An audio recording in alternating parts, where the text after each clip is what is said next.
বাবু মারলেন জুতো দিয়ে মারতে পারতেন, ছাদে দিয়ে মারলেন কেন আমার কর্ম করা জিনিস নিয়ে? চেয়ারম্যান সাহেব, আপনারা 15 দিন ধরে বলছে ছাতিটা ছাড়তে, আপনি ছাতিটা ছাড়বেন না? ছাতেটা সারবো, ছাতে আসবো শখের ছাতে। তা তুই এত করে যেমন করছ, তাহলে আজকে স্যার ছাতেটা সারিয়ে নিয়ে আসি। আজকে একটা বোনের কাস্টমার হলো তো আমি বাঁচতাম। চাচা ছাতেটা কি অবস্থা দেখো তো, বৃষ্টি হলে খালি পানি পড়ে, বাড়িতে বউ খালি ঝামেলা করে। এই দেখি দেন, ছাতিটা দেন। দেখি ছাতেটা দে তো, ওইটা দেখো কি হইলো। চাচা ছাতেটা কিন্তু আমার খুব শখের ছাতে, একটু সাবধানে সেরো।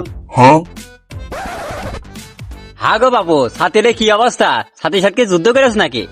যুদ্ধই তো করি, ছাতের বয়স 13 বছর, ছাতেটা পুটি মুটি মেরে ঠিক করে দাও। জোড়া তালি নাই দিলাম, ছাতির যে অবস্থা, উসে কচুর পাতা দিলে ভালো থাকবে না। আচ্ছা বাপ, সমস্যা নেই, আমি দেখছি কি করা যায়। চাচা যেরকম হয় সেরকম করে সেরে দাও। ছাতেটা আমার খুব শখের ছাতে, আর তোমার সাথে সাথে কয় টাকা লাগবে না? বাবু ছাতির যে খারাপ অবস্থা, সাড়ে 150 টাকা লাগবে না।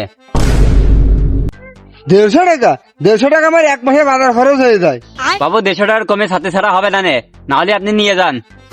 শালা ছাতিটা সারিয়ে কি নিয়ে যায়, বহু ঝামেলা করছে। আচ্ছা বাবু তুমি সারো সারো। বাবু ছাতি ছাড়ার আমার 20 বছরের অভিজ্ঞতা, ছাতিটা ভালো করে সারিয়ে দিচ্ছি, বাড়ি নিয়ে যান, আপনার বউ ভালো আসবে না। আচ্ছা দাদা ছাতিটা সারো, আমি তোমার বারবার বলছি ছাতিটা কেন সাবধানে সেরো। আচ্ছা বাবু আমি দেখছি।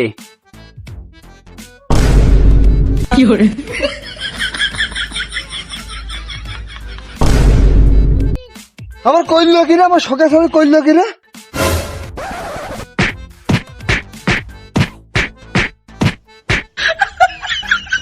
বাবু মারলেন জুতো দিয়ে মারতে পারতেন, ছাদে দিয়ে মারলেন কেন আমার কর্ম করা জিনিস নিয়ে?